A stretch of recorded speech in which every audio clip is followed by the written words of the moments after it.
கர்த்தரும் இரட்சகருமாகிய இயேசு கிறிஸ்துவின் அதிபரிசுத்த நாமத்திற்கு மகிமை உண்டாவதாக. பிரியமானவர்களே, உங்களை மறுபடியும் சந்திப்பதிலே மிகுந்த மகிழ்ச்சி அடைகிறேன். இந்த நாளிலும் நாம் தேவனுடைய வார்த்தையை தியானிக்கும்படியாய் தெரிந்து கொள்ளப்பட்ட வேத பகுதி 1 பேதுரு 1 அதிகாரம் 24, 25 வசனங்களும், யாக்கோபு எழுதின நிருபம் 1 அதிகாரம் 11 வசனத்தை நாம் வாசிப்போம். 1 பேதுரு 1 அதிகாரம் 25, 24 வசனங்களை நாம் வாசிக்கும் பொழுது, மாம்சமெல்லாம் புல்லை போலும், மனுஷனுடைய மகிமை எல்லாம் புல்லின் பூவை போலும் இருக்கிறது. புல் உலர்ந்தது, அதன் பூவும் உதிர்ந்தது. கர்த்தருடைய வசனமோ என்னைக்கும் நிலைத்திருக்கும். உங்களுக்கு சுவிசேஷமாய் அறிவிக்கப்பட்டு வருகிற வசனம் இதுவே. யாக்கோபு 1 அதிகாரம் 11 வசனத்தை நாம் வாசிக்கும் பொழுது, சூரியன் கடும் வெயிலுடன் உதித்து புல்லை உலர்த்தும் போது அதன் பூ உதிர்ந்து அதன் அழகான வடிவம் அழிந்து போகும் என்று வசனம் சொல்லுகிற. பிரியமானவர்களே, புல்லையும் மனிதனுடைய இந்த உலக வாழ்வையும் குறித்து எங்கு பேதுருவும் யாக்கோவும் 2 பேரும் இப்படியாய் உலக வாழ்விலும் மனிதனை வாழ்கிற வாழ்க்கை, இந்த மாம்சமான வாழ்க்கை எப்படிப்பட்டது என்றும் ஒரு புல்லுக்கு ஒப்பாக இங்கு குறிப்பிடப்பட்டுள்ளதை நாம் வாசித்து அறிந்து கொள்ள முடிகிறது. மாம்சமெல்லாம் புல்லை போலும், மனுஷனுடைய மகிமை எல்லாம் புல்லின் பூவையும் போலும் இருக்கிறது என்று பேதுரு சொல்லுகிறார். மாம்சமெல்லாம் புல்லை போலும். ஒரு புல்லை குறித்து, அதாவது ஒரு செடியை குறித்து நாம் பார்க்கும் பொழுது அந்த புல்லுக்கு மகிமை, அதிலே பூக்கிற பூவை நாம் பார்க்கும் பொழுது தெரிந்து கொள்ள முடியும். நாம் சில இடங்களில் நாம் போகும் பொழுது, அல்லது நம் வீட்டிலே அல்லது ரோடோரமாய் நாம் போகும் பொழுது சில புல்களிலே பூக்களை நாம் பார்ப்போம். அப்பொழுது அந்த பூவை பார்த்து நாம் வியந்து பார்ப்பதுண்டு. எவ்வளவு அழகான பூவா இருக்கிறது, அதன் வடிவம் எப்படி இருக்கிறது, எவ்வளவு அழகா இருக்கிறது என்று நம் கண்களாக பார்த்து அதை மகிழ்ச்சி கொள்கிறதை நாம் அறிந்து கொள்ள முடிகிறது. அதே நேரம் காலையிலே நாம் பார்க்கும் பொழுது அந்த புல் பூத்து அதன் பூவின் வடிவமும் அதனுடைய அழகையும் பார்த்து வேர்ந்து பார்த்து கொண்டு போகிறோம். இன்னும் சில மணி நேரங்கள் கழித்து திரும்பி அதே இடத்திலே வந்து அந்த பூவை நாம் பார்க்கும் பொழுது அது வாடி போய் அதனுடைய வடிவம் இழந்து இருப்பதை நான் பார்க்க முடிகிறது. ஐயோ, எப்படி பூத்த பூ, எப்பொழுது அதன் வடிவம் போனதே, அதன் அழகு அதை விட்டு விடுபட்டு போனதே என்று நாம் பார்த்து கவலை அடைகிறோம். ஐயோ என்று பரிதபிக்கிறோம். அதுபோலதான் மனிதனுடைய வாழ்க்கையும், மாம்சமான இந்த வாழ்க்கையும் இப்படிப்பட்டதுதான் என்று புல்லுக்கு பூ ஒப்பாக, புல்லின் பூவுக்கு ஒப்பாக பேதுரு இங்கு எழுதுகிறார். மாம்சமெல்லாம் புல்லை போலும், மனுஷனுடைய மகிமை எல்லாம் புல்லின் பூவை போலும் இருக்கிறது.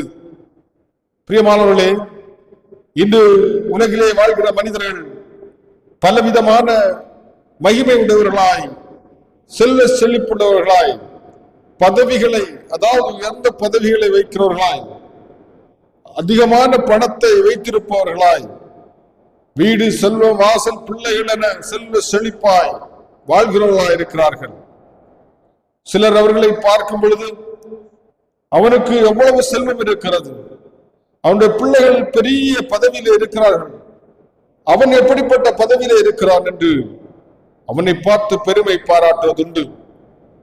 அல்லது பெரிய பதவிகள், பிரதமர் பதவி, முதலமைச்சர் பதவி, கலெக்டர் பதவி என உயர்ந்த பதவிகள் என பதவிகள் வைக்கிற மனிதர்களை பார்த்து மற்றவர்கள் ஆச்சரியப்படுகிறதுண்டு.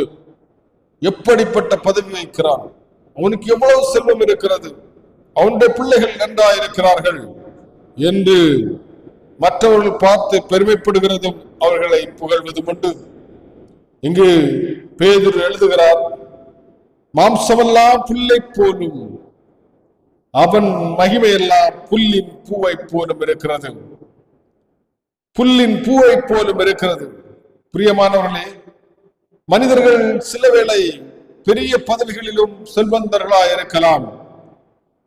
சில நேரங்களில் ஒரு மனிதனுக்கு நோய் வரும் பொழுது அல்லது அவனுக்கு ஒரு மனவேதனை வரும் பொழுது சில மனிதர்கள் தங்களை தாங்களே மாய்த்துக் கொள்ளுகிறது நாம் அறிந்து கொள்ள முடிகிறது.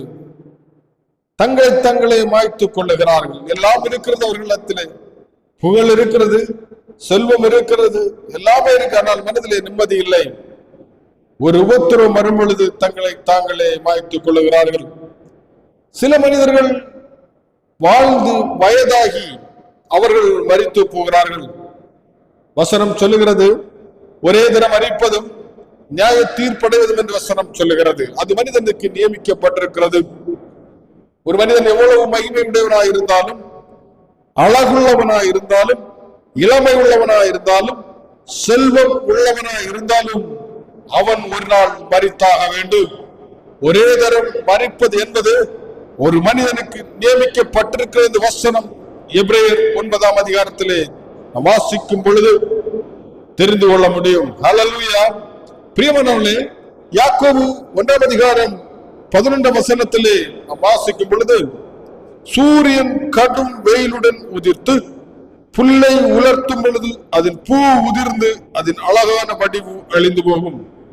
பிரியமானவர்களே, அழகாய் பூத்து நிற்கிற ஒரு புல்லிலே பூத்து நிற்கிற பூ, அந்த புல் கடும் வெயில் அடிக்கும் பொழுது அது வாடி போகும், அது மாய்ந்து போகும். இந்த உலகை விட்டு, அதாவது புல்லானது அழிந்து போகும். கடும் வெயில் அடிக்கும் பொழுது புல்லானது அழிந்து போகும்.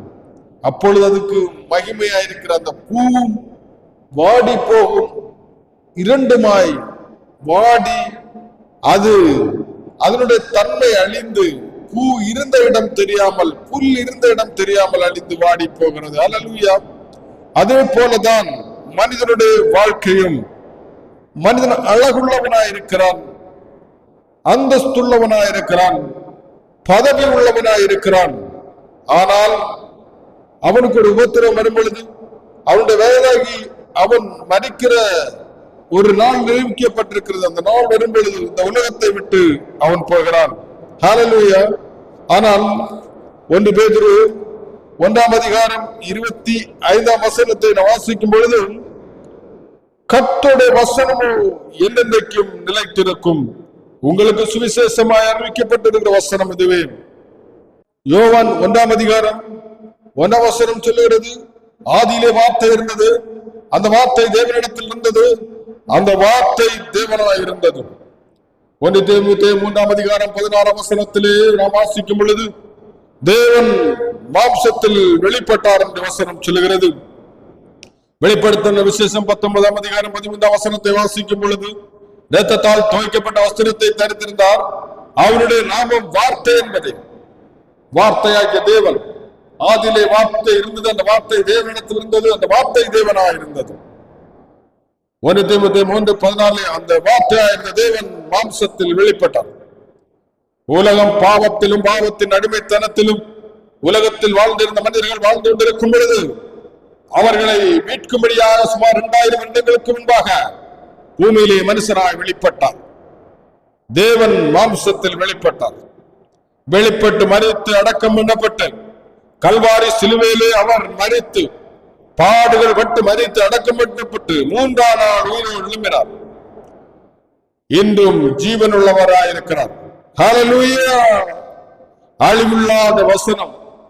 1 பேதுரு 1ஆம் அதிகாரம் 23ஆம் வசனம் சொல்கிறது, அழிவுள்ள வித்தினால் அல்ல, என்றென்றைக்கும் நிலை நிற்கிறது ஜீவனுள்ளதுமான தேவவசனம். என்றென்றும் நிலை நிற்கிற ஜீவனுள்ள தேவவசனம் மாம்சத்தில் வெளிப்பட்டு மரித்து அடக்கம் பண்ணப்பட்ட உயிரோடு எழும்பின இயேசு கிறிஸ்து. தேவன் மாம்சத்தில் வெளிப்பட்டு மரித்து அடக்கம் பண்ணப்பட்டு உயிரோடு எழும்பினார். இன்றைக்கும் ஜீவன் உள்ளவராயிருக்கிறார். ஹல்லேலூயா. அப்படிப்பட்ட தேவனை இன்று நாம் அவரை விசுவசித்து அவரிலே நம்பிக்கை வைத்து அவரை சொந்த ரட்சகராய் ஏற்றுக்கொண்டால் நம்முடைய வாழ்க்கையில் இரட்சிப்பு கடந்து வருகிறது. 2000 வருடங்களுக்கு முன்பாக வந்து மரித்து அடக்கப்பட்டு உயிரோடு எழுப்பின இயேசு கிறிஸ்துவை தான் இன்றைக்கு வார்த்தையாய் எழுதப்பட்டிருக்கிறது. இன்றைக்கு அவர் மாம்சத்தின்படி இல்லை, ஆவியின்படி எழுதப்பட்ட வசனம் என்று நம்ம கைகளில் கொடுக்கப்பட்டிருக்கு. அது என்னென்னைக்கும் நிலை நிற்கிற வசனம். அந்த வார்த்தை எழுதப்பட்டிருக்கிற அந்த வசனம் தான் உலகம் முழுவதும் சுவிசேஷமாக அறிவிக்கப்பட்டிருக்கிறது. அந்த வசனத்தை, அந்த வார்த்தையை விசுவசித்தால் உங்கள் வாழ்க்கையில் ரட்சிப்பு கடந்து வருகிறது. ஹல்லேலூயா! தேவன் உங்களை ஆசீர்வதிப்பாராக. இந்த வார்த்தைகளால் தேவன் உங்கள் அனைவரையும் ஆசீர்வதித்து நித்திய ஜீவனை சுதந்திரித்துக் கொள்ளும்படியாய் உங்களை ஆசீர்வதிப்பாராக. ஆமென்.